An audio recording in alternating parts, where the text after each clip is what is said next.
Greetings everyone, welcome back to the channel. It is your host, the Lion Gaming Crew, and in this Diablo 3 video, we're going to be doing another showcase for the updated LOD Witch Doctor build. Now, this set has been massively updated since its original release, and it isn't available for distribution yet, but we're aiming to release all of this gear, all of the updated stuff we've been working on for weeks on tomorrow, Friday. So stay tuned for that. If you're looking for that announcement, it'll be posted on the announcement page in the Discord. So if you're not already a member of the Discord, definitely hit that link in the description. Sign up. It's absolutely free to join, and that's where everything's going to be taking place. So yeah, without any further ado, though, but first things first, you all know how we do this by now.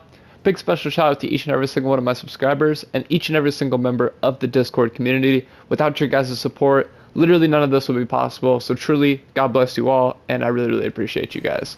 So yeah, basically, we're just going to do a quick run over of the gear itself, you know what I mean? A lot of this stuff has been updated, and I kind of wanted to keep a lot of this gear on the original tune, just exactly how it is when I input the save. So yeah, let's just get right into it. So we got the dagger darts here. As you'll notice, a lot of these weapons deal almost the identical amount of damage, and that's because, you know, we're trying to make these builds as close as possible to one another. So you notice here we are rocking the LOD build, but the arrows, you know, they're pretty much identical. I mean, look at the intelligence values, the resist all elements, the percent life, the critical hit damage and critical hit chance, as well as that killing an elite enemy reduces all your active cooldowns by 5 seconds. That appears on every single one of the gloves. Very nice. For the shoulders, they're again pretty much identical, dealing around, you know, 7,000 to 8,000 intelligence. The EXP one, it's got a really low intelligence value, but you're getting 1,040 experience per kill. Yeah, a lot of fun making these builds and kind of reworking them, trying to push them to their absolute limit so they are more efficient, more effective, and everything like that. So moving on into the helms, again, pretty much identical for the intelligence value, except for those EXP variants. But you know, the EXP variants, you get a lot of experience per kill. So, I mean, that's kind of the trade-off there. You're getting less intelligence for more EXP. The rings and amulets are in the stash, so that is all I have left to do. All of the characters, all the classes have been rebuilt from the ground up, every single build. The only thing remaining is the rings and amulets for each individual class and each individual build, so we still have to do the rings and amulets. Other than that, though, guys, a majority of the work is done. So yeah, we're expecting this to be released tomorrow, but it could be delayed. It just depends on how much time it takes for us to finish those rings and amulets. So going into the detailed stats, we have a really low damage number. Actually, it's been increased actually from our previous Witch Doctor builds to 219 billion damage. Not too bad at all. Damage increased by skills is showing a value of 120%, not bad at all. Intelligence value pretty high at 121,000. Armor really low though at 36,000, but that really doesn't matter when you're one-shotting everything. Bonus damage to elites is at 135%. Attack per second is at 5. Attack speed increase is not showing a value. Critical hit chance and critical hit damage both capped at their respective values. Area damage is at 144%. This should be around the same on every single build. Like I said earlier, we're trying to make every single build almost a clone of one another, so no matter what your favorite build is, it'll be just as good as the next one. We don't want any builds to be overshadowed by a particular build, so that's kind of been the goal with this massive update to every single build. Cooldown reduction is at 99%. You can expect that on every single build, so that's very, very nice.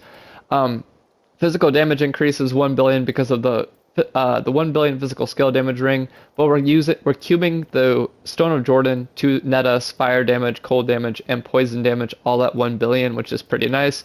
Moving on down into defensive stats, damage reduction is at 91.28%. Needs a little bit of work, but it's not too bad. Resistances are really, really high at 97%. I mean, that's crazy across the board there for the resistances. Moving on down into the total life bonus is at 696%. Guys, that is insane. Such a high value. You can expect that to be above 500% at least 500% on every single build. So that's very, very nice. Moving on down into the life per kill and life per hit. They're both pretty high, 17,000 and 143,000 respectively. Health globe healing bonus stays the same at 38,000. Bonus to gold/globe radius set for 100 yards. That's up 30 yards from the original builds. Moving on down into the mana cost reduction. Now this isn't at 99%, but you guys can expect it to be at 99% when we release this tomorrow, hopefully. Like I said, we don't know how long it's going to take to do all of the rings and amulets, but if we can get it done tomorrow, they will all be released tomorrow. So hopefully, let's just pray, guys. Let's pray. The movement speed increases at 25%. Don't mind that. It is because we're in the Spirit Walk. That's why it's showing a higher value. Gold Find, 595%. That'll be above 500% on every single build. And Magic Find will be at 150% on every single build. Bonus experience is going to stay the same unless you're using the EXP variants. Then it'll show a higher value right above the bonus experience per kill. Or actually, no, it'll be on the bonus experience per kill, I think. I don't know. I haven't used the EXP variants in a long time. Don't hate me. All right, so moving on to this build in particular. We do have a Sanctified Affix on there to summon 2 Gargantuans and 3 Zombie Dogs periodically. Gargantuans gain the effect of the Restless Giant rune. Zombie Dogs gain the effect of all runes. Enemies hit by sacrifice are immolated, causing them to take 100% more damage from your pets. Pretty good for this LOD build here. This one, like I said, it's got that Soul Shard Affix, which reads, killing an elite enemy reduces all your active cooldowns by 5 seconds. That is going to be on every single pair of glove for every single build, not just the Witch Doctor builds. Every single build will have that. Also, we upped the cooldown of all skills and the resource cost reduction values by almost 25%. They're originally at 10% for every single build. Now they're at 35% for the cooldown of all skills and the 27.7% for the resource cost reduction. Very, very nice. Moving on into the shoulders, you're getting extra gold from monsters. That is a new one.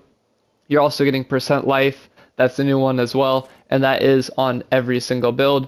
The value might change a little bit here and there, but you're going to have some percent life on every single piece of gear. So we can show the chest piece here. 8,325 intelligence, not bad at all. And again, look at the cooldown and the resource cost reduction. They're all upped on every single build.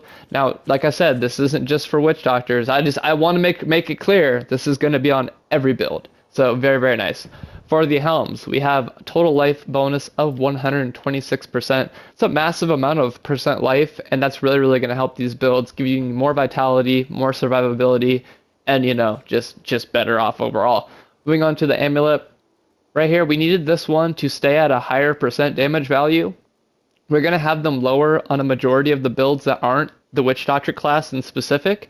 The Witch Doctor class in specific, since it doesn't have a percent damage to all Witch Doctor skills, we need to have a higher damage and percent damage value to net us more actual damage. We don't want to take it too low, so we're keeping it at 1,300%. That'll be on pretty much all of the amulets and rings moving forward. For the bracers, this is where magic item find comes into play, as well as that percent life that is new from the previous build. So we're adding 75% magic item find onto the bracers of all builds. Very, very nice. Moving on to the offhand, we changed it. You usually stacked damage, but now we're stacking that main stat instead. So as you can see here on some builds, we're getting over 10,000 intelligence, and that's not even counting the augment. So it's going to lead us to, you know, more damage in the long run for all of the classes. For the first ring, this is the 1 billion physical skill damage ring. As I said with the amulet, we're keeping the higher percent damage value on this class in specific. That's why I wanted to make this video on this class, because it will be lower on other classes like the Necro, the Barbarian, etc., etc. So don't expect to see a higher percent damage value, but don't worry, all the damage should be around like 200 billion to 600 billion, in that range. But don't worry, really anything over like 100 billion, it's going to be good to go. And you guys will see here when we get into the gameplay why we lowered the values. Gold health pickup radius, like I said in the detailed stats, has been upped from 70 yards to 100 yards. Very nice indeed. Getting a lot of intelligence on this ring. This is the Immortal ring.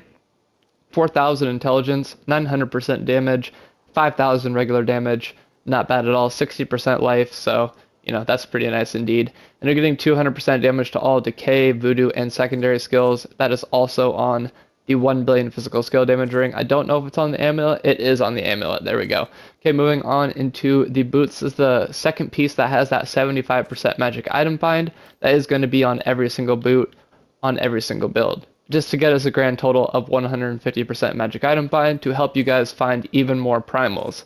Moving on into the pants, again, pretty much all the almost identical besides that EXP one, obviously. But look at the experience per kill though. I mean, it's 1,560 experience per kill just on that one piece. That's absolutely insane.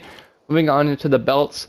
You guys, if you didn't watch my video yesterday, we are adding 3 passives for each class, but they're going to remain the same. So we got the Graven Justice, Pierce the Veil, and the Spiritual Attunement passive. I might change these around because I'm going to try to pick the 3, in my personal opinion, that I think are the best for each class onto the belt, so you guys, don't have to worry about, you can just pick whatever passives you want, then you're not forced to pick, the meta ones or the ones that are best, so that's pretty nice. For the skills, basically just a skill combo that we came up with. It's Fetish Army. Main damage during attack is going to be all of these, basically, you'll see here when we get into the gameplay. But yeah, this is a skill combo. We got Poison Dart for the R2, Horrify with the Stalker rune for the square ability, Triangle ability, we're picking up Soul Harvest with the rune Soul to Waste, Circle ability, and the Decay skill tree, we're picking up Piranhas with the rune Piranha Do, and R1 for that mobility skill, and the defensive skill tree, we're picking up Spirit Walk with the rune Severance. Passive number 1, Circle of Life. Passive number 2, Tribal Rites. Passive number 3, Swampland Attunement. And passive number 4, Confidence Ritual. Q powers being Homunculus, Nembracers, and the Stone of Jordan. Quickly touching on Paragon, we don't have any Paragon distributed because we want to show, the pure power of these builds with no Paragon assigned. We don't have a follower with us, so let's just jump into some rifts. I'll probably run 3 rifts just like in the video yesterday, so you guys can kind of get an idea of what to expect when these are released to everyone. So far from the testing that we've done, they're a lot of fun. I mean, you can really get vroom in here. Let's get our soul harvest stacks up to 10 so we can really be flying around. Basically, you can kill stuff with this build with literally just your soul harvest. Like, yeah, it's pretty wonky here, but it is a lot of fun to play though. Let me tell you what, I haven't had this much fun playing with the Witch Doctors in a long time, because it took me a really long time to figure out how to make gear for this class, because I was lost, man. I'll tell you guys the truth, I didn't know what the hell I was doing when I was assembling these Witch Doctor builds. So it took me a little bit to figure out, the secret recipe, as we're gonna call it, and kind of figure out how to make this build really work. And it kind of helped a lot making those new seasonal builds. I took a lot of what we learned with those seasonal builds and kind of ported it over into non-seasonal. Now, we don't get the 3 soul shards in the helm, so we don't have as many affixes on this, but as you guys can see, it really doesn't matter. I mean, Witch Doctor running a rift in 1 minute and 4 seconds, I mean, that's pretty quick. So let's go ahead and do another one, because I didn't get my soul harvest stacks up as quick as I would have liked on that run, and I bet you guys we can get it even faster than that. I'm not going to guarantee that you're going to hit sub-minute runs every single time, but I can pretty much guarantee that you're going to be running some pretty quick rifts. Now really, it's really all up to your playstyle and how you guys play these builds. I can't really guarantee anything, so to speak, so maybe I should take back what I previously just said. But yeah, lower damage is just a lot more efficient. I don't know what it is. Like I said in my previous video yesterday, I think it just has to do with the game really not being coded to handle, trillions and trillions of damage. I mean, when you have over 1 trillion damage and then you proc a critical hit, you're getting 900% multiplied by that trillion, so you're really getting like 9 trillion damage. So it can get pretty wonky there when you have over 1 trillion damage, and I find it almost makes the build slower, if that makes sense. I'm probably speaking in complete gibberish right now, but yeah, like, I don't know. From the testing I've done, it definitely seems like these lower damage builds are going to be the way to go moving forward. So I really hope you guys enjoy these complete reworks. It doesn't look like we're going to get a very fast clear speed at all on this rift. We barely got any pylons. That really does play a big role, the pylons and how many elite and champion packs you guys encounter. That will really play a big part in your rift times, but that's why I wanted to do 3, so you guys can kind of get a little bit of an idea of how it's going to act when you guys get your hand on this gear. Looks like we're going to finish right around, I would say, maybe 1 minute, 2 minutes here on this run. Let's go ahead and go on to rift floor 3. But yeah, adding that new sanctified affix to summon zombie dogs and gargantuans, it's just something we're trying out, you know. It's fun. I mean, it's not a bad sanctified affix by any means, and we think it works really well with this LOD build because you're already summoning your fetish sycophants to get increased movement speed if you have the same skill setup that we have. So like in the passives and all that stuff. So like if you have the zombie dogs and the gargantuans with you, you're just gonna get even quicker, you know what I mean? And who doesn't like going super duper fast? So it's a pretty good, I think it's kind of slept on. Obviously it's not a very good sanctified affix for legit players. I mean, but with modded gear you can pretty much achieve anything, you know, your heart desires. So let's try to get our soul harvest stacks up without killing everything here. Here we go. Let's get these soul harvest stacks up. I think we saw a bunch of enemies back here. There we go. Now we're at 10. Look how much of a difference that makes when you get that to 10 stacks. I mean, it makes a freaking huge difference. Okay, now we're vrooming. Now let's start clearing some stuff out. Here we go. Now you can just spam all of your abilities. Let's go. Okay, we're moving so fast it's hard to control. That's the only problem is once you get vrooming, it can be hard to control. But I'll show here. You guys can kill stuff literally using your Horrify and your soul harvest ability, which is just, it's crazy. I don't even know how it's possible. I mean, I couldn't do it before I updated these builds, but now we can. So I mean, I'm not complaining. It's awesome. Being able to use any skill combo you want is really leaving the freedom and choice back up to you guys. I hated with our prior builds that you had to rock a very specific skill combination for them to be effective. And now you can really put whatever you want, and that's like basically the whole goal of this modded gear, is being able to play how you want and to be able to have fun while you're doing it. And that's been kind of the main driving factor in this big massive update we've done to all of these builds, is just to make sure every single user that is using the gear we make is having fun and you know, they're enjoying it. I mean, that's literally why we game, guys, is to have fun, you know what I mean? So like, I think it's gonna be great. But that's it though, you know, that's the end of this video. We did 3 runs, right around a minute to a minute and a half each time. So expect a lot of new builds here coming. Hopefully tomorrow. Like I said, we don't have a solid release date yet. Just the rings and amulets left to go though. Shouldn't take too long. So definitely hit that link in the description, sign up for Discord if you're not already a member, so you can stay tuned on when the gear will be released to everyone. And if you made it all the way till the end of this video, I really appreciate your support, man, and you're an absolute legend. And finally, I'd ask, if you're new here and you like the content style of these videos, then definitely let me know by either dropping a like or maybe even consider hitting that subscribe button, as that is the best way to push this channel out to more users so we can help more users just like you. And I really hope to catch you all in a future video coming out soon. Stay safe, stay happy, and last but not least, stay gaming, my friends. Lion Gaming Crew, signing out.